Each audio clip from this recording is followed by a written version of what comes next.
Bismillahirrahmanirrahim. Assalamualaikum warahmatullahi wabarakatuh.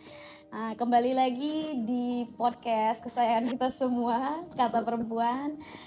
Podcast tempat perempuan berbagi cerita, pengalaman, serta pandangan. Kata Perempuan berbagi cerita demi perubahan dunia nyata. Mudah-mudahan itu bukan sekadar tagline ya, karena kita berusaha menyajikan konten-konten edukatif, inspiratif, ya mudah-mudahan bisa berdampak luas gitu ya. Nah, konten kali ini juga kita akan bahas yang seru, pastinya edukatif. Pengennya sih bahas yang lagi rame ya, MBG. Tapi gak ada yang mau jadi narsumnya. Gak tahu kenapa, karena sebel kayaknya. Kalau aku nyari yang sebel sih, biar rame gitu kan, biar seru. Tapi pada gak mau, ya udah kita geser topiknya, tapi tetap tentang gizi-gizi juga. Tapi kita bahas tentang sisi yang lain ya, dengan narasumber kita. Ini narasumbernya, kenalan udah lama. Ini temen ngajar dulunya ya, temen satu kolega ya namanya. Tapi nggak tahu deh sekarang jadi apa dia sekarang. Jadi apa? Soalnya background pekerjaannya tuh banyak. Kita ngobrol dulu ya. Nah, ini perkenalkan Miss Yasi ya. Halo. Nama lengkap siapa? Nama lengkap Yesi Krosita. Asli mana? Asli Bali. Bali, orang Bali. Nah, Miss, kita kan mau bahas topik, tapi sebelum kita ngobrol ke topik, kita ngobrol background dulu dong ya. Kita kan kenalnya sebagai guru bahasa Inggris nih, tapi ternyata ya itu satu gedung. Teman-temanku semuanya satu gedung, guru-guru waktu itu manggilnya Bu Dokter. Tak kira ini tuh bercanda, ternyata beneran dokter ya, ya bukan dokter film Dono itu bukan. Yang minjem jaketnya doang Untuk menyamar. Bukan ya? Bukan. Jadi dulu tuh memang dokter. Iya, kalau bilang pendidikan, jadi pendidikan S1 dan profesiku adalah dokter. Dokter. Tapi kan dokter itu adalah suatu gelar yang melekat kepada profesi ya. Karena aku nggak praktek, kadang-kadang tuh aku juga malu kalau bilang aku dokter. Tapi kan sempat praktek. Dulu, Ya, zaman dahulu kala. Zaman sebelum berubah jadi sesuatu ya. Jadi dulu Sesuatu tuh yang memang lain. dokter umum gitu ya. Nah, terus berubahnya jadi makhluk lain sejak kapan? Mungkin lebih aku memang setelah lulus jadi dokter lebih memilih menjadi orang yang bekerja di bidang public health, karena menurutku kesehatan itu political. Jadi kesehatan itu bukan cuma tentang menyembuhkan satu orang, tapi bagaimana menggerakkan sistem supaya bisa lebih banyak orang yang sehat gitu loh ya. Jadi karena itu terus aku sekolah waktu itu zaman tahun 2007-2008 itu lagi rame flu burung, kemudian flu babi. Lalu aku berpikir kemudian juga aku banyak bergerak di bidang mental health. Jadi aku pikir dunia ini mengglobal ya, nggak bisa kita bilang Indonesia itu begini begitu tanpa memikirkan konteks yang lebih luas. Akhirnya waktu itu ambil Master of International Health deh gitu kan. Kuliah lah gitu. Itu berapa lama dari dokter umum? Itu udah praktek dokter umum kan? Udah dari dokter umum, terus karena aku memilih jalur public health, aku bekerja di Udayana waktu itu. Jadi ada namanya center untuk epidemiologi di sana. Jadi kita melihat memetakan penyakit dan segala macam gitu ya. Nah, terus habis itu aku ambil Master of International Health. Posisinya waktu itu sudah menikah dan sudah punya anak gitu ya. Terus habis itu dengan penuh idealisme gitu ya, kuliahlah dengan lancar, dengan membawa banyak cita-cita gitu ya. Tapi terus pas somehow gitu di tengah perjalanan itu, karena saya orangnya punya cita-cita besar, suami juga punya cita-cita besar, kita sepakat untuk mengejar cita-cita masing-masing dan saling mendukung. Kita lupa nih ada faktor ada tanggung jawab yang kita sendiri yang ciptakan kan, dengan kita memilih untuk punya anak. Itu adalah tanggung jawab yang kita buat sendiri gitu sebenarnya gitu kan. Tanggung jawab yang harusnya ya nggak boleh kita lupa gitu, tapi kita terlena dengan support system gitu kan, karena ada nenek, ada segala macam. Tapi ternyata anakku waktu itu, syukurnya aku juga sangat bersyukur karena dia sangat Ekspresif ya? iya, dia bisa membahasakan perasaannya sehingga kita mengerti apa yang dia rasakan gitu ya. Jadi dia tidak tantrum, dia tidak sedih tanpa alasan. Dia bilang, nah karena itulah kemudian banting setir. Jadi anaknya merasa kok aku nggak disayang gitu kali ya? Iya. Apa bahasanya dia tuh? Jadi akhirnya memutuskan berhentilah dari dunia kedokteran tadi. Pasang rem sih sebenarnya ya. Jadi kayaknya kalau memang jalannya gitu kan, kita tuh percaya kan kita hadir di dunia itu ada perannya masing-masing. Kalau memang peran itu adalah harus kita yang pegang, suatu saat pasti peran itu balik lagi. Gitu. Oh gitu. Nah, ya sih. Setuju, jadi dan ya itu, jadi akhirnya memutuskan untuk pasang rem karena tanggung jawab. Ya buat apa kita menambah satu individu ke dunia tapi kalau kita tidak bisa bertanggung jawab terhadap individu itu gitu ya. Jadi udah oke lah, berhentilah untuk jadi di bidang publik gitu ya, bekerja di ruang publik gitu ya, bekerja juga kan namanya, tapi di ruang privat, kerja-kerja yang seringkali tidak diakui. Ya justru ini peran besar ya nggak sih? Peran domestik itu kan peran besar, bisa mendidik anak, menghasilkan anak yang buat generasi kan besar juga ya. Itu kerja-kerja yang sering tidak dimonetisasi ya, jadi tidak dianggap, tidak berkontribusi secara ekonomi. Padahal kalau misalnya di rumah kerja-kerja domestik ini tidak dikerjakan dengan baik, yang keluar cari duit juga stres dong. Ya betul.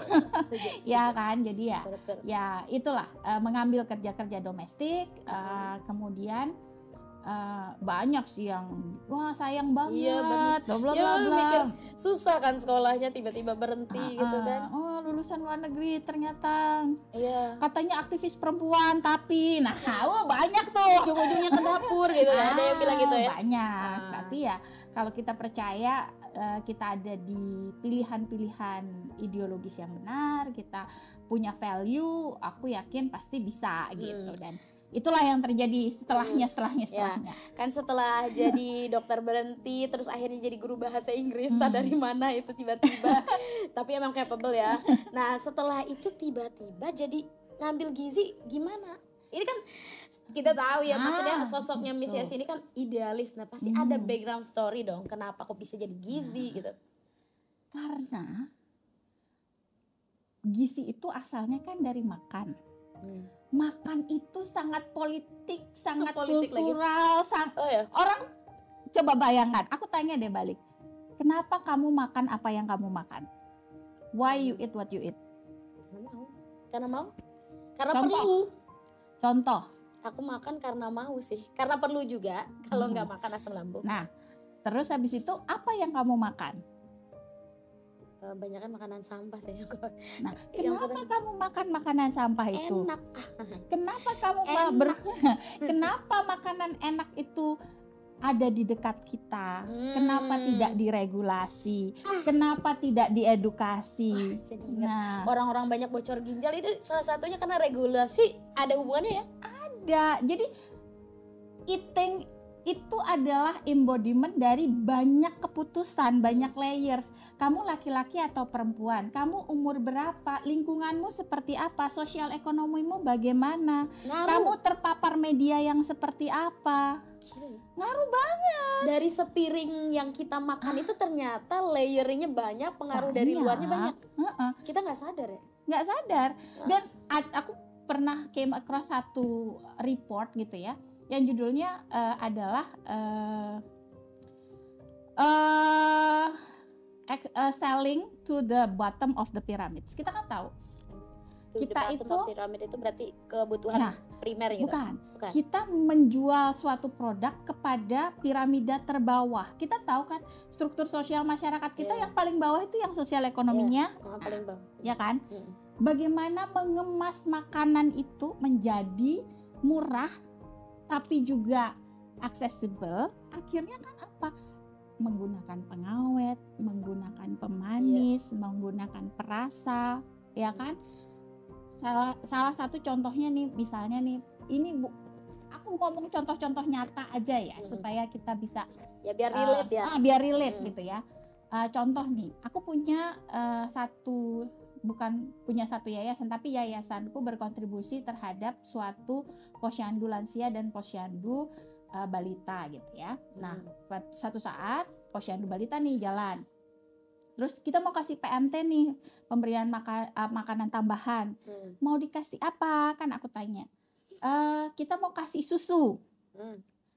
Susu tuh udah salah ya satu. Terus aku tanya lagi, karena lebih baik dia dikasih pangan lokal kan, sesuatu yang orang tuanya bisa provide. Nah, terus oke, susu. Masih aku probing lagi. Susu apa itu loh? Aku nggak boleh nyebut merek ya. Salah satu merek yang salah sudah satu ada gitu. Merek. Murah kok, cuma 1.000-an satu saset. Tahu deh mereknya. Tahu kan mereknya? Yang suka ada di ulang tahun. Nah, rasanya nggak enak banget. Aku nggak, karena aku tidak pernah terpapar merek itu, aku carilah. Aku kaget dong. Lah, komponen susunya itu gula semua ya? Itu adalah minuman berperisa susu. Jadi bukan susu. Tapi karena warnanya putih dan rasanya seperti susu, orang berasumsi itu susu. Itu beda ya, berperasa susu ya. Itu beda kan. Nah, tapi orang kan nggak punya awareness itu. Jadi ya udah, aku edukasi itu bukan susu, jangan diberikan, lebih baik diberikan ini. Tapi kan orang itu mengambil kesimpulan dia minum minuman itu atas niat baik kan. Saya mau kasih PMT yang bergizi itu susu. Gampang ngasihnya, kalau nggak bisa langsung dimakan, kalau anaknya nggak suka, dia bisa bawa pulang. Nggak ada niat jahat sedikit pun, ya kan? Ya, karena kurangnya pengetahuan aja. Karena komersial determinannya, karena bagaimana barang itu dipasarkan, orang menganggap itu sesuatu yang sehat. Ingat ya, kasus kental manis misalnya kan. Baru sekarang dibilang itu bukan susu. Kan ngeselin ya, udah bertahun-tahun ya. Dari kecil kita kenalnya kan susu kental manis ya kan. Nah, hal-hal yang seperti itu tuh. Atau sederhana aja, aku sering aku ngajar gizi gitu ya, mahasiswa gizi, sering aku tanya, kamu tahu kan makanan yang sehat itu seperti apa? Tahu dok. Makanan yang gizi seimbang seperti apa? Ya, terus gini deh, taruh. Kamu sekarang mau buka puasa jam segini, masih kuliah, bentar lagi selesai, di depan sekolah, di depan kampus yang ada jualan gorengan, kamu buka puasa pakai apa? Gorengan kan? Karena apa? Tidak aksesibel. Jadi pengetahuan itu kadang-kadang disconnect dengan behavior karena faktor-faktor food environment. Food environment ini siapa sistem yang tadi ya, political system tuh. Makanya orang tuh kalau ngomong, udahlah cerita politik, tapi politik tuh sedekat itu ya, sampai di piring nasi kita pun diatur sama politik. Ya bayangin kalau misalnya andai kata misal pemerintah meregulasi gitu ya, tidak boleh ada perasa di makanan, kan bisa aja kan ya? Atau misalnya mungkin dengan kadar tertentu boleh, itu kan political system ya. Ada aturan yang mendorong gitu ya, bahwa makanan dengan kadar gula sekian harus dikasih label bahwa dia itu tinggi gula atau tinggi garam, kayak gitu tuh bisa gitu kan. Dan misalnya itu kalau kita ngomong makanan kemasan, tapi kan tidak semua makanan itu kemasan. Misalnya ada makanan produk rumah tangga misalnya ya, kayak gorengan dan segala macam itu. Nah, itu kalau misalnya kita regulasi dalam artian ya diawasi gitu ya, kebersihannya, kemudian ya penggunaan minyaknya dan seterusnya, itu kan sebenarnya bisa gitu ya. Karena saya tuh lebih suka melihat segala sesuatu tuh, ini nih hak warga negara buat sehat loh. Ya. Terus siapa, kalau ada hak kan ada kewajiban. Kewajiban siapa nih yang harusnya. Nah, gitu. Aku mikir cerita barusan tentang kebersihan segala rupa. Pernah satu hari itu punya teman orang Iran, dia jadi pengungsi di daerah sinilah waktu itu. Terus dia mau beli kebab ceritanya di daerah Puncak sono kan. Dia ngeliatin, dia nggak jadi makan, nggak jadi beli. Aku tadinya nggak kepikiran kan, tapi gara-gara si orang ini cerita jadi nggak makan. Gara-gara apa? Dia bilang, kok di kalian itu nggak ada ya pengawasan masalah kebersihan. Dia itu habis pegang gas, habis itu dia kelola itu kebab katanya. Tadinya kita lagi makan jadi males kan, kok jadi jijik ya? Ih, kenapa sih ceritanya nggak udah habis gitu? Terus dia cerita di sana, di negaranya sana itu diatur sedemikian rupa gimana caranya yang food street gitu. Ada regulasi sendiri, aturan. Harus ada begini, harus ada begini. Dengar kabar abahku pulang dari umroh, dia bilang 1 lalat masuk ke dapur di Saudi sana itu ditutup. Berarti sistem ini memang penting ya. Iya, segala sesuatu itu balik ke situ. Tapi kan kalau kita bicara tentang sistem, kita nggak boleh lupa tentang konteks sistem itu. Lihat yang bangun sistem siapa gitu ya. Misalnya kayak tadi pengawasan, pernah nggak dengar pengawasan sudah dilakukan terus yang diawasi protes? Marah. Sering. Nah, itu kenapa? Itu kan karena asalnya ada distrust kan terhadap law enforcement. Jadi dia tuh saling terkait gitu ya. Nggak bisa misalnya kebijakan di bidang gizi, di bidang kesehatan itu working in silos, berpikir bahwa kita bisa establish system tanpa meningkatkan trust terhadap overall system, terhadap government gitu kan. Jadi ya itu aku bilang, apa yang ada di depan kau makan itu banyak mengandung nilai, banyak mengandung perpotongan peraturan, keputusan yang sebagiannya bukan kita yang menentukan dan gitu kita loh. nggak sadar itu ya, ruwetnya sistem akhirnya yang menjadikan apa yang kita konsumsi sekarang gitu ya. Nah tapi balik itu cerita tentang sistem tadi, ini gelitik banget tadi Miss Yesi kan bilang penyebutan susu atau pemakaian susu aja udah salah. Kemarin kan nonton berita tuh dokter Tan yang lagi teriak-teriak di DPR, ini kok dikasih susu, orang Asia itu anti laktosa katanya ya. Laktose intolerannya banyak. Laktose intoleran itu kurang gitu ya. Banyak. Aku sendiri minum susu tuh sakit perut serius. Iya. Nah, emang susu susu tuh memang maksudnya yang beredar di pasaran itu memang tidak bermutu atau gimana sih? Enggak sih, karena gini, susu itu kan secara natural memang mengandung gula susu yang namanya laktosa. Nah, orang Asia, termasuk orang Asia Tenggara, termasuk orang Indonesia itu banyak sekali yang intoleransi terhadap laktosa. Itu juga makanya diet kita sejak awal itu tidak banyak mengandung susu. Jadi kita tuh tidak berevolusi untuk minum susu. Sebagai suatu komunitas, kita tuh tidak berevolusi untuk minum susu, sehingga kita itu seringkali tidak memiliki enzim untuk memecah laktosa, sehingga kita mengalami intoleransi laktosa. Kita nggak punya enzim yang memecah laktosa, tapi kan kita sama kali sama orang Eropa, sistem tubuhnya beda. Tapi kan makanan apa yang kita makan itu menentukan evolusi mikrobiota dan dia ngaruh ke sistem pencernaan kita. Ngaruh dong, apa yang kita makan itu, makanya adopsi western diet misalnya itu kan merusak banyak hal dari mikrobiota usus kita gitu. Misalnya yang kita dulu makan itu banyak ya, makanan tradisional kita apa sih? Pecel, ketoprak ya kan. Terus tiba-tiba diganti burger, spaghetti gitu kan ya. Ya sebenarnya tubuh kita akan beradaptasi, tapi kan itu butuh waktu gitu kan. Sama seperti susu gitu misalnya. Dan banyak riset juga yang menunjukkan sebenarnya pas certain age gitu ya, setelah lewat dari usia tertentu tuh sebenarnya manusia tuh nggak butuh susu gitu, nggak butuh dairy gitu kan, asal bisa dipenuhi dari sumber lain gitu. Kalau misalnya anak-anak nih, kayak anakku tuh kan sekarang umurnya 9 tahun, wajib minum susu nggak? Soalnya di otakku anak tuh harus minum susu, karena dulu kayak 4 sehat 5 sempurna kan? Iya, bener. Iya. Jadul banget ya. Pasti itu nggak berlaku 4 sehat 5 sempurna. Nggak berlaku, asal kita bisa memenuhi kebutuhan protein, kalsium, vitamin D yang biasanya suka ditemukan pada susu itu kita bisa temukan di tempat lain ya nggak masalah. Jadi, gitu loh. Kayak di makanan-makanan apa ya istilahnya, makanan orang bilang tuh makanan manusia, apa istilahnya? Jadi real food ya itu, iya. Istilahnya real food tuh yang memang dari alam gitu ya, nggak mesti juga organik kan ya, sekarang kan kena pestisida segala rupa. Ya itu pilihan ya, lagi-lagi gini, orang dengan kondisi sosial ekonomi yang lebih tinggi, banyak pilihan, punya lebih banyak pilihan. Satu, karena dia sudah terekspos dengan pendidikan yang lebih memungkinkan dia menavigasi pilihan. 2, dia punya resources untuk beli, ya kan?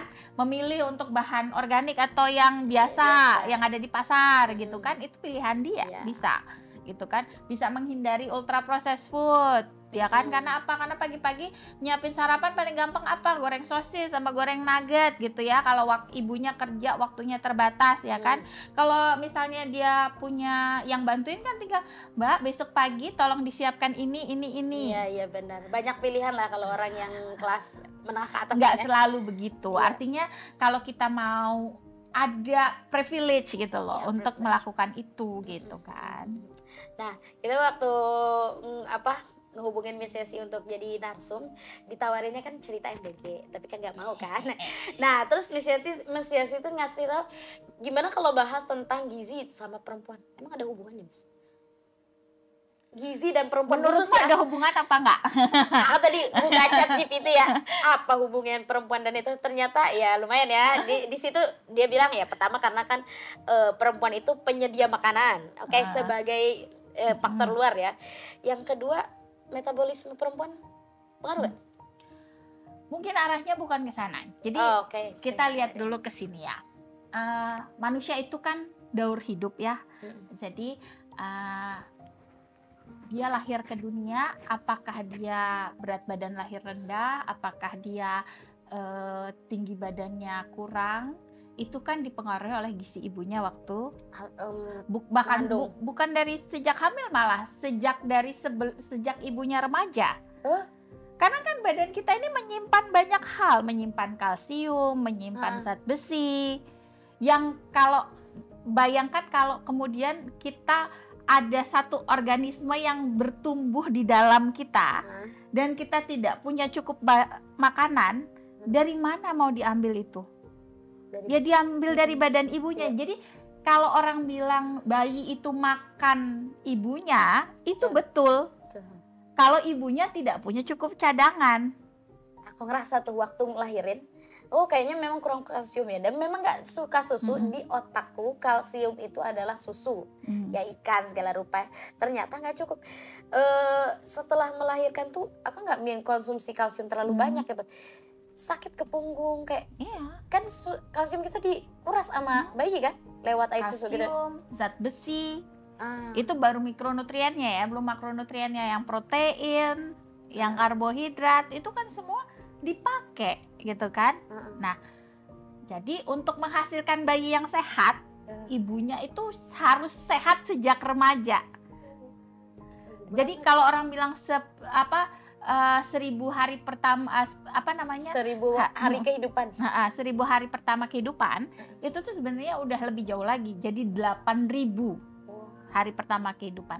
Jadi sejak ibunya masih remaja, masih single. Nah, makanya kan udah mulai ada tuh program-program tentang calon pengantin dan segala macam. Tapi artinya tuh investasi kalau mau anaknya sehat sejak lahir itu sejak dari ibunya remaja. Kok jadi relate ke, sorry ya, ngikut-ngikut agak nyentil-nyentil program MBG. Awalnya kan menurut katanya MBG kalau untuk mengatasi stunting itu justru terlambat. Tapi kalau dari cerita Miss Yesi ini, buat generasi kemudian mungkin berpengaruh berarti? Gini, kalau benar ya, artinya gini, kalau kita mau bicara manusia dalam siklus hidup, ya itu makanya secara ideal, secara ide, MBG itu nggak salah. Iya, maksudnya kayak tadi pencegahan stunting mungkin bukan untuk yang sekarang, tapi generasi berikutnya. Jadi kalau anak yang sudah SD terus sudah stunting, terus kita kasih makan, apakah dia nanti jadi tidak stunting? Nggak bisa. Tapi untuk yang sebagai calon, nah bisa. Tapi itu tadi secara ide dia tidak salah. Ya. Karena riset di beberapa tempat itu menunjukkan sebenarnya kalau dilakukan dengan baik dan benar, ya, pemberian makan di sekolah, aku nggak ngomong MBG ya, aku ngomong food yang diberikan di sekolah, baik itu dalam bentuk sarapan atau makan siang, apapun, pokoknya food yang diberikan di sekolah itu apalagi kalau menggunakan pangan lokal dan dikerjakan oleh orang lokal, itu efek ungkitnya selain kan satu ya anaknya ndak lapar ya, sehingga belajarnya bisa lebih baik. Kalau dia makannya cukup dan makanannya memang betul-betul bergizi, tentunya berkontribusi terhadap gizinya, terutama kalau waktu itu tuh berat badan. Kemudian kalau dia punya efek sosial juga, kalau dikerjakan lokal, menggunakan pangan lokal, maka akan terserapkan hasil bumi dari ekonomi juga jalan. Ekonomi lokal itu jalan gitu kan. Apalagi yang dipekerjakan adalah ibu-ibu yang biasanya kerja di bidang domestik yang tidak punya upah, sehingga dia jadi punya upah. Itu satu. Terus selain itu, anak-anak perempuan biasanya kan sering dikorbankan, tidak disekolahkan karena dia membantu orang tua mencari nafkah. Nafkah itu untuk apa? Untuk makan. Kalau di sekolah ada makan, dia kan kehilangan tujuan untuk mencari makan. Datang aja ke sekolah. Akhirnya meningkatkan attendance terutama untuk anak perempuan. Tapi itu harus di tempat yang memang betul-betul membutuhkan. Di daerah yang sulit. Domino efeknya tuh justru banyak dan luas ya. Kalau bener. Kalau tepat sasaran gitu loh. Dan dilakukan dengan cara yang benar. Ya, sistemnya gitu. betul. Pengawasan sih yang penting tuh ya. Pengawasan juga ya. Iya. Kadang-kadang kita bilang, kadang-kadang kalau kita punya satu program yang too big too soon, nah itu. Kurang mateng gitu ya. Tapi nggak boleh kita nggak bahas sana itu, ya. Jangan lagi sana ya. Itu sih ada yang ngomong itu. Itu yang lain aja. Bisa diulik padahal udah ini. Mayan tuh kena juga MBG. Gak mau bahas tapi kena juga. Oke, kita balik lagi ya. Sekarang mau cerita tentang gizi dan perempuan balik.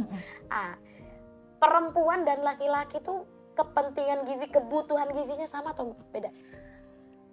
Sebenarnya berbeda antara laki-laki dan perempuan. Itu makanya angka kecukupan gizi untuk laki-laki dan perempuan berdasarkan usia itu juga berbeda-beda.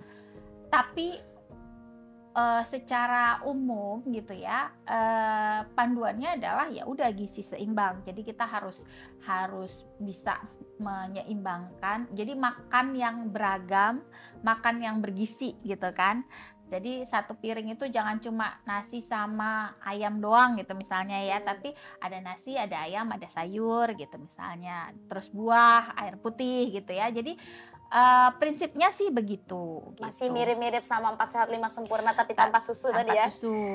Justru yang ditambahkan itu olahraga yang cukup. Olahraga cukup, benar-benar. Nah kalau misalnya tadi usia pengaruh nih. Kalau kayak misalnya kayak akne ya kan, hampir kepala 4, hampir kepala 4, itu kebutuhan gizinya berbeda dong sama waktu remaja kan? Beda. Jadi kita kan kalau usia segini gitu ya, usia paruh baya. Apalagi aku. Jadi kebutuhan kita itu tentu berbeda. Jadi misalnya ya udah mulai kurangin gula, bisa kurangin garam itu ya, sumber-sumber makanan yang tinggi garam, terus lemak yang jenuh ya kayak margarin, goreng-gorengan gitu mestinya sudah mulai dikurangi. Karena apa? Karena ya apa ya, aku mau bilang metabolismenya kan udah melambat gitu ya. Jadi kalau kita numpuk banyak kalori, biasanya tidak terbakar dengan baik gitu. Kecuali mungkin olahraga gitu ya. Olahraga pun nggak bisa ngejar kalau makannya banyak. Lihat saya juga olahraga tapi makannya banyak. Apa olahraganya ini? Apa? Itu dipakai apa jangan? Dipakai lah. Seriusan tiap hari? Iya. Aku juga ada treadmill tapi cuman 2 hari doang. Aduh pengen banget tapi susah ya untuk banyak barbel. Bener tuh. Nah, Miss kalau misalnya apa bener nih kalau anak-anak nih lagi masa pertumbuhan itu banyakin aja protein. Ada yang ngomong kayak gitu. Bener nggak? Gini, protein itu kan fungsinya sebagai zat pembangun sederhananya begitu. Jadi untuk building our body, nggak cuma muscle, building tulang, building otak, itu semua kan bahan utamanya protein ya kan. Untuk building cells intinya adalah protein gitu kan. Tapi untuk melakukan kerja pembangunan itu kan butuh energi. Energinya ya butuh karbohidrat. untuk membuat dinding sel itu butuh lemak, karena ada dinding sel itu adalah lipid bilayers. Jadi nggak ada tuh ceritanya harus protein aja. Cuma masalahnya makanan kita itu seringkali low protein, terutama sumber-sumber hewani. Pola makan kita ya tradisionalnya. Ya sih. Tempe tahu kan protein. Nabati. Tapi kurang ya. Kita harus punya protein hewani gitu. Ya, karena ada sumber buat yang vegan, buat yang vegan aku nggak bisa memberikan saran karena aku tidak ahli di bidang nutrisi vegan. Tapi yang aku tahu bahwa banyak sumber-sumber pangan yang penyerapannya atau bioavailabilitasnya, ketersediaan biologisnya itu lebih baik kalau kita ambil dari pangan hewani. Misalnya apa? Protein aja, asam amino misalnya, atau zat besi misalnya, atau vitamin B12 misalnya, yang berkontribusi terhadap anemia. Dari apa tuh kalau makanan B12? Protein hewani. Ya dari semua telur. Pasti ada ya? Pasti ada B12-nya.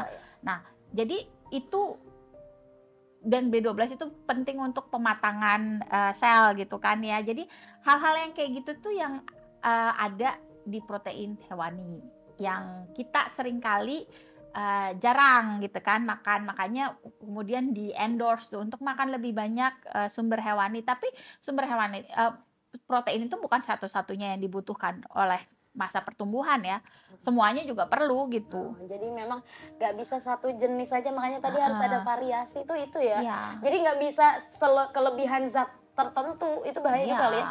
Nggak baik juga karena butuh serat kita untuk pencernaannya. Itu yang sering lupa tuh, itu juga. Anak susah, Miss, gimana? Karena ngejar penggantinya serat apa? Serat itu kan asalnya dari sayur. Kalau sayur nggak mau, buah lah minimal harus mau. Jadi kalau misalnya nggak bisa dipaksa makan sayur atau nggak bisa dicari sayur favoritnya apa, minimal adalah sayur favoritnya 1 atau 2 macam. Oh, ganti suplemen, ada kan suplemen sayur? Aku tuh nggak support model segala sesuatu itu disuplemenkan gitu ya.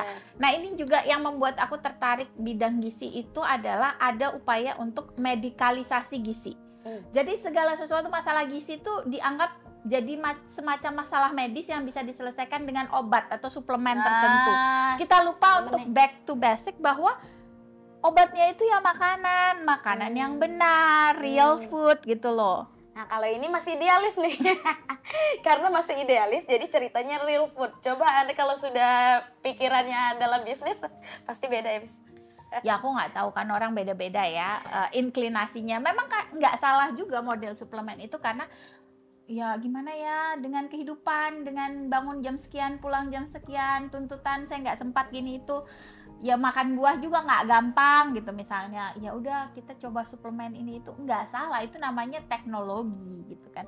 Tapi sebisa mungkin kalau kita bisa mengakses sumber pangan yang asli makanan gitu ya, karena itu akan sangat apa ya, memudahkan gitu juga sebenarnya kan? Ya, dan lebih mahal kali pakai suplemen tuh ya. Iya, lebih suplemen mahal. Yang khusus sayur itu, ya ampun harga sayur berapa. Tapi yang suplemen sayur itu justru lebih mahal. Kalau menurut kayaknya ya lebih mahal dari yang minyak ikan itu loh. Makanya. Ya kan? Lebih mahal. Jadi mending go back to real food ya. Nah, itu tadi kalau makanan. Aku tuh kepikiran akhir-akhir ini suka nontonin food prep. Nah itu kandungan gizinya gimana? Itu kan ditaruhnya di freezer, ada beberapa yang di freezer, ada yang di chillsnya gitu. Nah itu ngaruh nggak sih ke kandungan gizi kalau sudah berapa lama setiap makanan itu bisa awet gitu? Kalau sebenarnya gini, all and all gitu ya, selalu fresh food itu yang paling baik. Tapi kalau kita lihat itu kan semua trade off between convenience and ability aja gitu ya. Kalau misalnya ya taruhlah gini ya, kita naruh daging ayam, kita udah potong-potong, kita udah marinasi gitu ya, taruh di kulkas, disimpan 1 minggu gitu ya di kulkas, dia kan nggak mungkin jadi tempe. Iya. Makanya jadi nggak, maksudnya ada penurunan kualitas, betul. Ada ya. Tapi mana yang lebih masuk akal, kita tetap makan ayam karena kita sudah food prep, atau kita akhirnya makan cilok karena nggak sempat food prep. Iya. Sesederhana itu aja. Iya. Kalau aku tuh sangat praktikal gitu ya, kalau ngelihat isu-isu yang kayak gitu gitu. Iya. Aku idealis soal value dasarnya, tapi aku sangat pragmatis untuk teknis. Karena lebih baik makan yang benar daripada makan nggak benar gara-gara tapi takut yang kecil-kecil itu iya, gitu loh. Benar. Paling penurunannya juga nggak signifikan kali ya. Iya. Nah kalau misalnya ya itu kayak aku bilang, kan nggak mungkin kau simpan dia berubah jadi tempe. atau berbulan-bulan keburu habis juga gitu ya. Itu mah punya daging yang berbulan-bulan, Miss. Serius. Jadi di rumah tuh kebanyakan daging kambing, Miss. Itu sampai enak. Padahal udah dikasih orang itu sih daging, tapi masih ada. Nah akhirnya jadi berbulan-bulan yang aku pernah punya. Nah batas setiap makanan di freezer itu berapa lama? Nah kalau itu aku bukan ahlinya. Kalau untuk keamanan pangan, dan aku juga nggak pernah nyimpen lebih dari 2 minggu misalnya ya. Beyond that itu pasti udah habis. Karena kita belinya juga untuk sesuai kita kan belinya kan, kita minggu ini mau masak apa, kita belinya itu, paling kalau kelewatan nggak sempat jadi masak yang itu, dimasak berikutnya gitu kan. Jadi aku nggak bisa menjawab dengan pasti berapa lama dia harus tinggal di freezer, dan itu juga tergantung freezernya kan. Freezernya itu nyala terus apa enggak, suhunya stabil atau enggak. Ngaruh ya? Rusak ya? Bisa rusak. Kalau misalnya dia nggak stabil, mati lampu tiap hari gitu misalnya, atau tiap 2 hari sekali, ya pasti beda. Jadi nggak bisa diiniin. Kayak gitu. Misalnya orang tuh ngungkep, aduh bahasanya ngungkep ya. Kalau bahasa kerennya marinasi tadi, ayam di 1 kilo dimarinasi tapi keluar masuk dulu dari kulkas. Itu juga biasanya. Aku biasanya aku biasanya per setiap makanan ya. Per porsi. Jadi kalau misalnya aku mau goreng 1 kali goreng itu 3-5 potong, aku pisahin 3-5 potong. Jadi biar nggak keluar masuknya gitu ya. Karena kalau dia di defrost, terus di frozen lagi, di defrost lagi, kan itu bolak-balik terpapar ya udara luar, jadi nggak sehat juga gitu. Jadi biasanya aku kalau beli daging gitu kan 1 kilo gitu. Langsung dipotong-potong sesuai dengan aku mau masak ini segini, mau masak ini segini. Kayak gitu. Baru ngeh juga sih. Dulu gitu keluar masuk. Tapi setelah ngelihat nih acara-acara konten-konten food prep itu, iya juga ya, masuk akal. Per porsi untuk sekali makan, jadi nggak ngerusak itu ya gizinya. Tapi ada tuh kalau misalnya kayak ikan, orang buat daripada karena dia punya banyak gitu. Itu harus langsung dibukuin atau berapa lama dia di luar bisa masih aman gitu, baru dibekuin gitu? Enaknya gimana? Langsung bekukan atau dibersihin langsung dibekuin sih, lebih aman ya? Dibersihin, dibumbuin, terus dibekuin. Kalau memang nggak mau langsung dimasak ya, kalau mau langsung dimasak ya udah langsung dimasak. Karena semakin dia ada di udara luar itu kan, ya dia makin banyak terpapar kuman kan. Itu aja sih sederhananya. Aku mau ini nih bahas masalah di Indonesia ini ya, yang belum terpecahkan tadi, stunting, gizi kurang, sama obesitas. Emang separah apa kita punya berdasarkan yang Mista tahu? Gini. Stunting. Jujur stunting kita tuh turun loh. Bentar, ngomong stunting, aku termasuk stunting gak Miss? Aku serius deh. Kalau ngomong terus orang mau ngomong stunting, oke, kurang ya karena semester sampai ya. Terus aku suka nyalain ibuku gitu. Ini aku lagi kecil kasih susu gak sih? Telur 1/8 Miss. Jadi gini, kita sebelum kita ngomong stunting yang itu dulu, kita ngomong stunting sebagai stunting dulu ya. Kenapa orang ribut soal stunting? Stunting itu adalah suatu akibat dari kekurangan gizi yang sifatnya kronis. Kronis itu artinya apa? Berkepanjangan.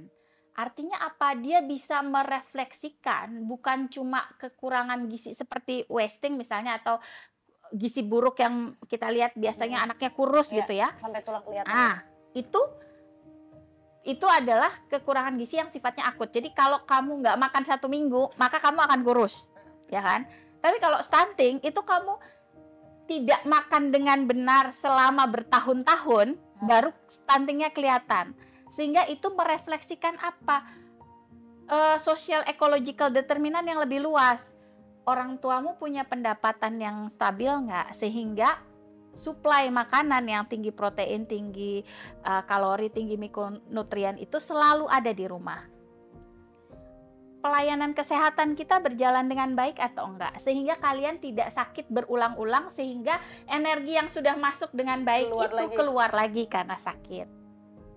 Itu ada faktor, jadi bukan cuma masalah makan, tapi bagaimana makan itu disediakan, siapa yang menyediakan, pola asuhnya, kemudian juga sistem pelayanan kesehatan, apakah bisa diakses, apakah berkualitas, apakah dapat imunisasi yang cukup. Itu kan layersnya banyak, ada faktor pendidikan, sosial ekonomi, politik. Itu makanya stunting dipilih menjadi salah satu indikator pembangunan. Karena apa? Kalau ketahanan pangan keluarganya itu dia makanannya tersedia, makanannya bisa diakses, makanannya masuk ke dalam mulut, dan ketersediaan akses dan penggunaan ini bersifat stabil, tidak naik turun, maka anaknya tidak stunting.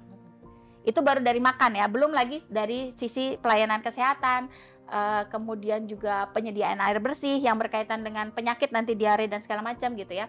Itu makanya penting kita bicara soal stunting. Tapi kan orang sering menganggap stunting itu tadi medikalisasi masalah gizi. Obatnya stunting apa sih? Nah, itu yang orang pikirkan. Bagaimana caranya menurunkan stunting? Dia tidak berpikir bahwa stunting ini adalah masalah sistem tadi.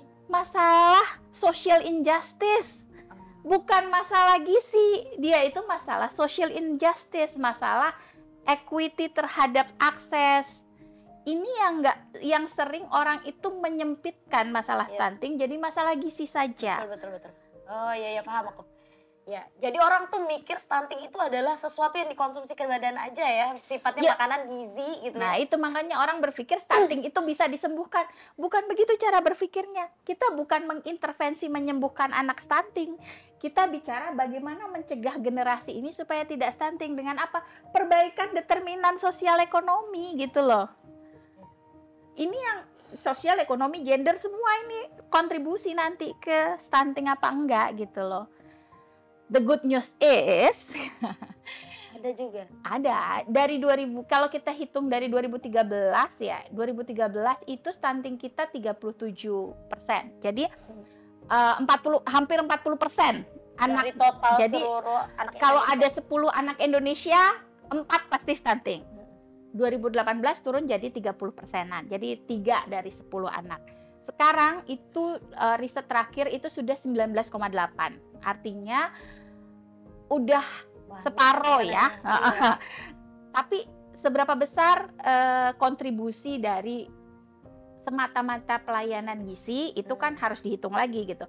Apakah karena perbaikan sosial ekonomi yang terjadi despite COVID gitu misalnya, akhirnya stunting kita turun, ya itu hal lain lagi gitu ya. Artinya dari sisi itu kita berhasil loh gitu. Jadi nggak melulu kita itu gagal gitu ya. Terus gizi wasting misalnya kurus ya, anak kurus. Itu kalau kita lihat dari 2018 ke sekarang itu 5 tahun terakhir itu juga udah turun. Jadi 2018 itu masih sekitar 12 di atas 10%-an lah, 12 sekian gitu. Sekarang jadi sekitar 7%-an, 7,5, 7,4 aku lupa persisnya berapa. Masalahnya overweight and obesity nih. Iya. Ini lebih besar dari sebenarnya dia kecil, tapi kalau kita tidak intervensi gitu ya, dia akan jadi masalah karena kita itu ada di kondisi yang namanya kita itu mengalami triple burden of malnutrition. Jadi 3 beban gizi. Ada masalah kekurangan gizi, baik itu stunting dan wasting.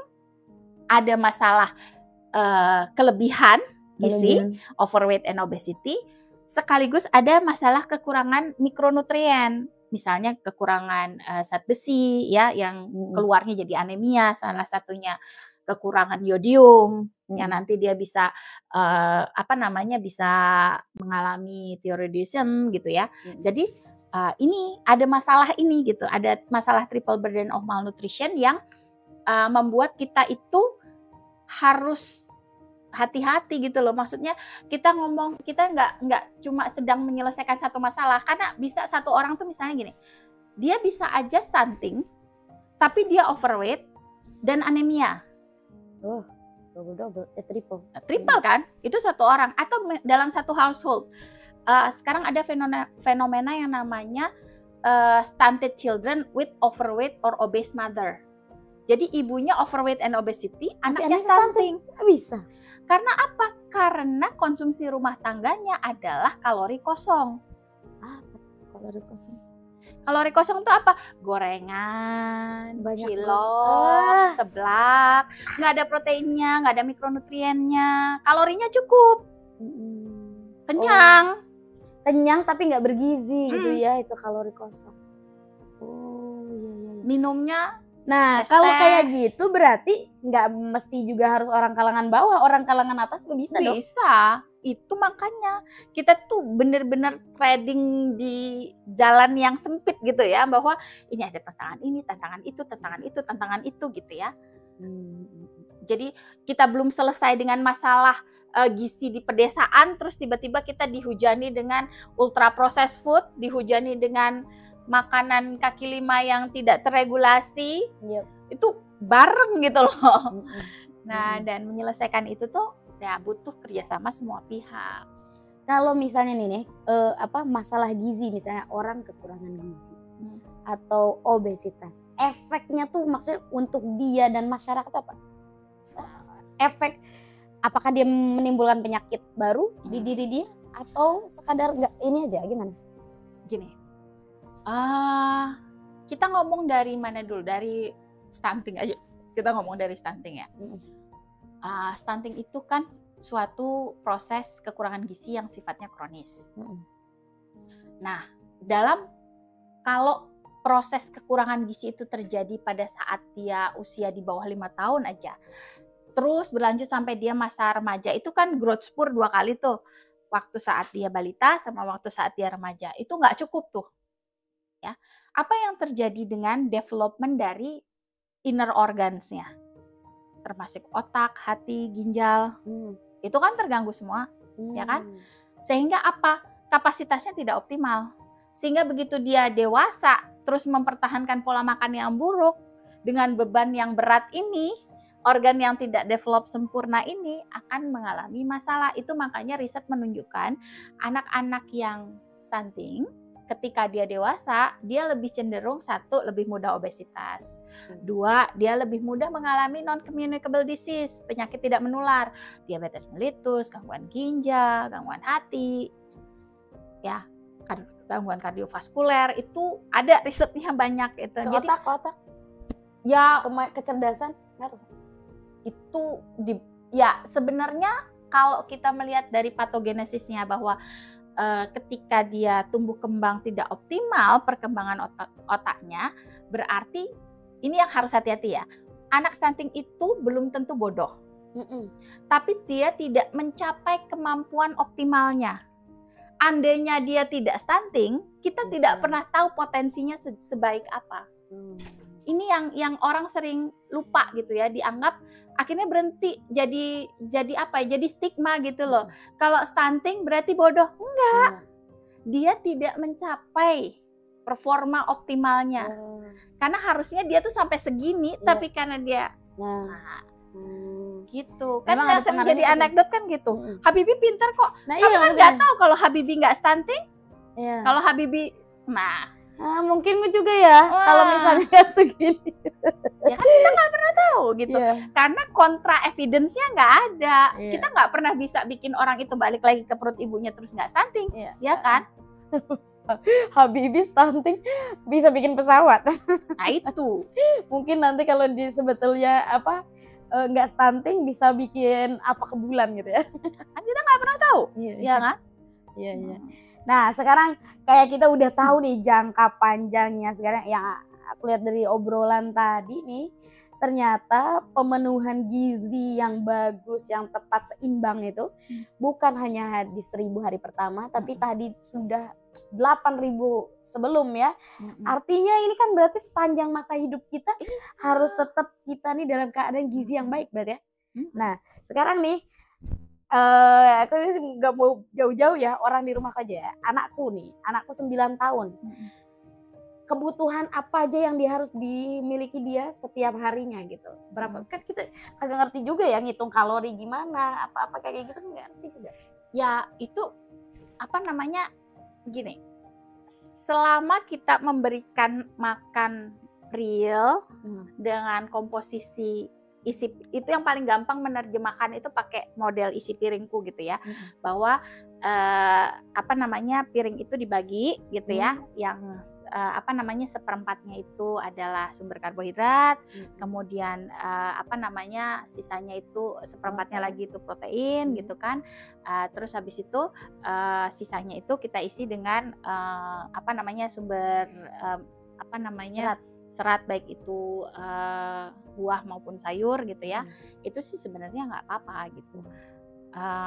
Sederhananya begitu. Jadi kita nggak harus ngitung detail berapa kalori atau berapa, itu kan gini, semakin ribet cara ngitungnya, semakin susah memenuhinya. Akhirnya orang itu jadi apa namanya ruwet sendiri. Akhirnya males kan, ngapain repot itu. Makanya orang menyederhanakan panduan-panduan itu, jangan bilang gizi seimbang, bilang isi piringku gitu, karena itu mudah menerjemahkannya gitu ya, bahwa kita tuh butuh segini, kayak sehari kita butuh berapa gelas air gitu kan, lebih gampang kita mempraktekannya gitu ya. Masih berlaku nggak 2 liter sehari?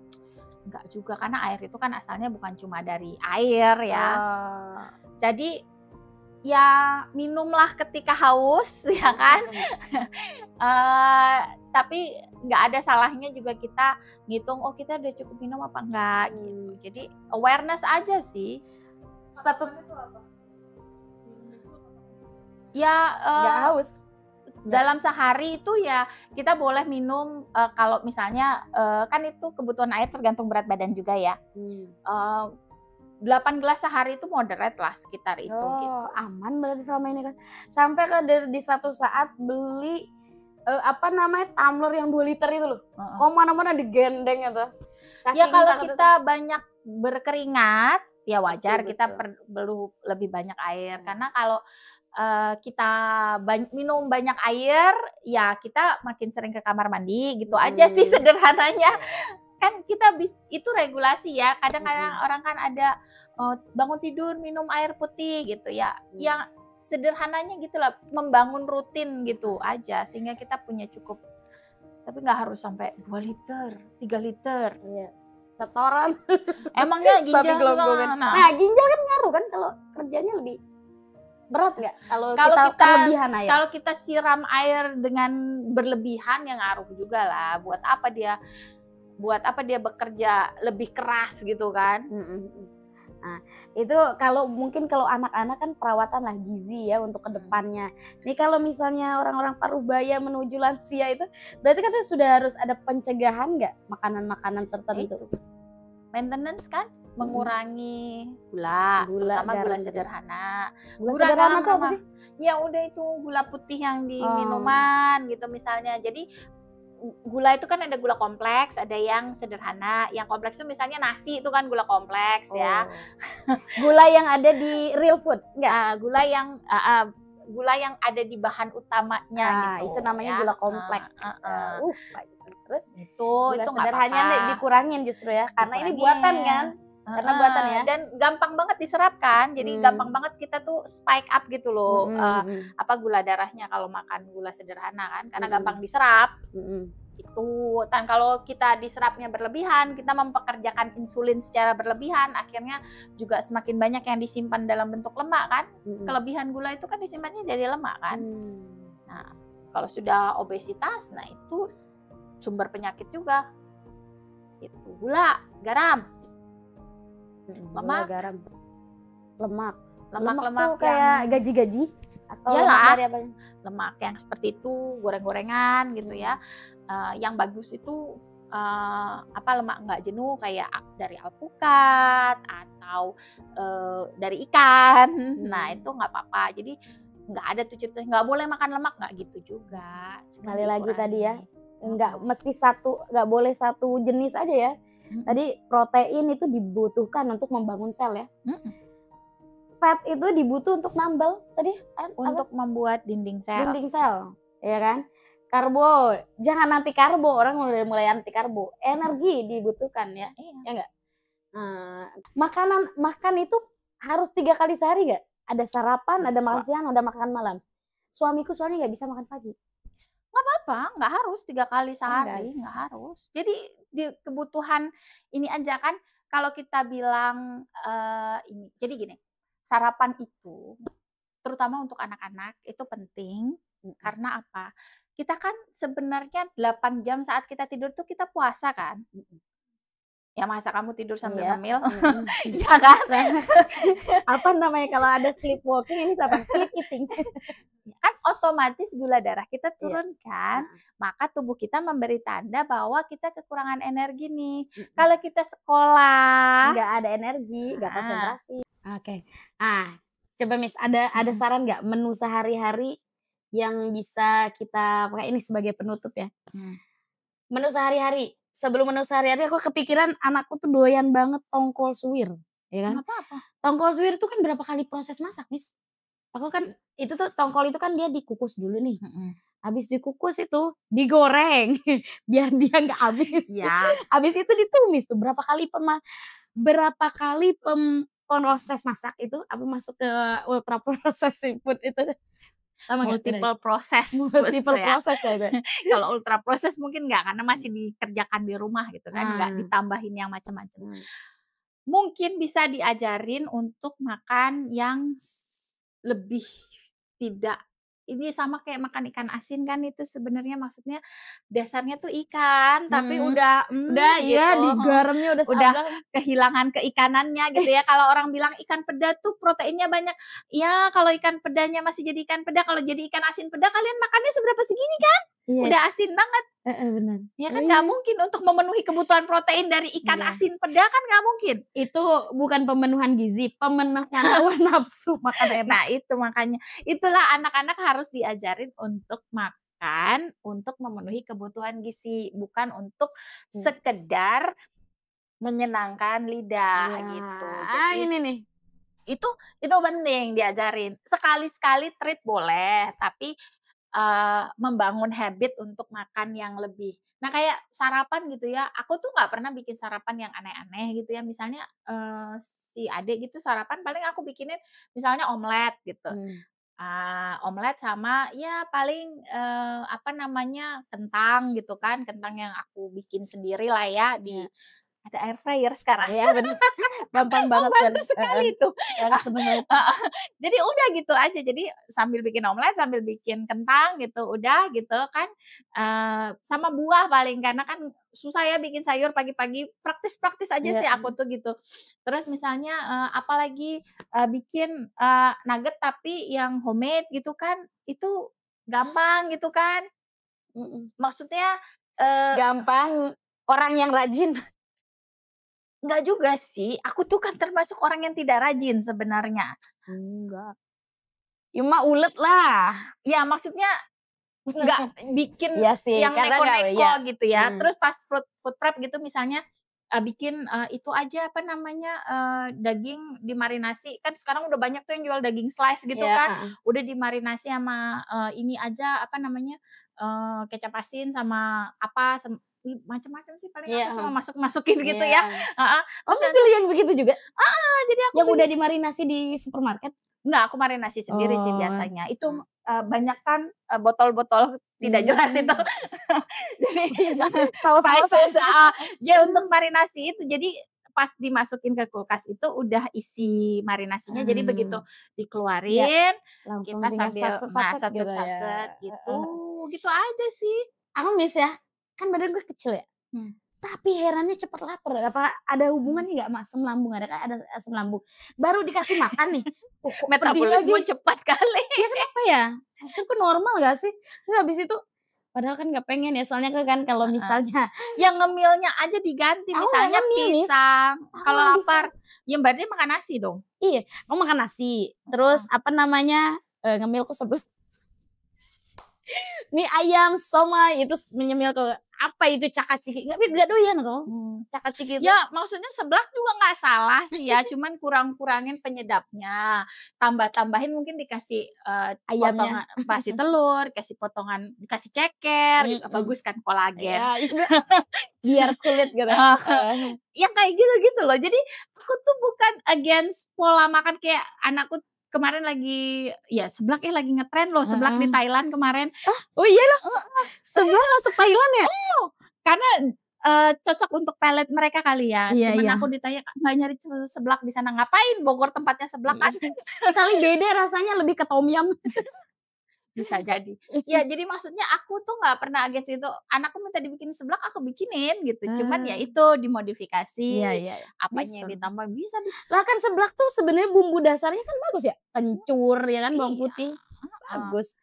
Cuman toppingnya jadi ultra misalnya processed food. kerupuknya jangan cari yang warna-warni, cari yang putih polos aja. Terus habis itu tadi tambahin toppingnya tuh yang benar, toppingnya tuh yang real food, jangan ditambahin sosis, bakso yang kayak gitu yang ultra proses, yang terus enak. tambahin sayur gitu sih. Iya. Kalau aku sih ngeliatnya Sebenarnya gitu. iya sih, seblak juga bisa sehat asal toppingnya betul ya. Iya. Atau misalnya proses masaknya, ya kan? Ya aku kemarin nonton ini loh, Konsep Karnus. Tuh gak? Konsep Karnus. Itu dia terapi untuk orang diabetes, kanker. Jadi dia itu coba cari Konsep Karnus itu dia bukan dokter, tapi yang ngerjainnya dokter semua. Muridnya dia tuh. Jadi dia researcher. Nah, dia itu banyak yang sehat itu. Jadi dia balik lagi pencernaannya. Jadi penyembuhan itu dari badan kita sendiri. Pertama dia harus pencernaan itu sehat. Jadi gimana caranya dia disehatkan dulu lambungnya. Lambungnya yang mungkin tipis atau apa. Ditambal ada kayak makan bekatul segala rupa. Adalah dia. Nah dari situ proses makan. Masak. Jadi masak itu kenapa katanya banyak ada penyakit. Misalnya jadi ada zat-zat yang karsinogenik. Misalnya yang penyebab kanker. Itu salah masak. Kata dia. Kayak misalnya protein nih, ketemu gula sederhana kayak gula, itu nggak boleh dipanasin. Masuk akal ya? Harus dilihat per ini ya, harus dilihat per substance ya. Tapi ya itu sebaik-baiknya makanan adalah yang dimakan kan. Maksudnya apa? Sebaik-baik kalau nggak dimakan ya nggak bakal baik, nggak masuk ke tubuh. Kalau kamu mikir masaknya aja sampai sakit kepala. Iya bener serius. Dia bilang telur jangan diaduk. Kamu stres gak gue coba telur jangan diaduk. Telur tuh harus Tuhan menciptakan kuning. Yang udah mau grab aja deh akhirnya gitu kan. Iya.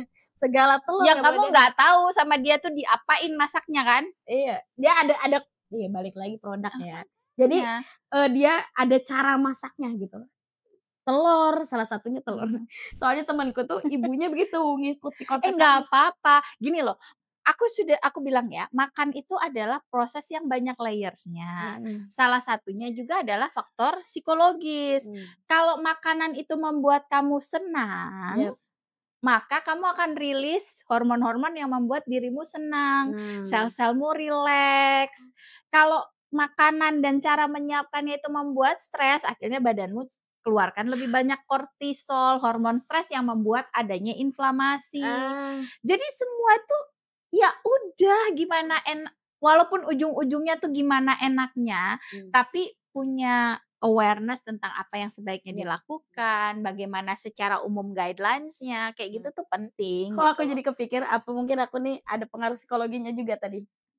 Jadi aku kalau misalnya perut lagi nggak enak, ini serius ya, aku makan seblak asli, seblak pedas-pedas dan berasa kencur, itu perutku anget. Dan enak perut, aneh ya. Ya tapi betul, mungkin ada pengaruh psikologi gitu kali ya.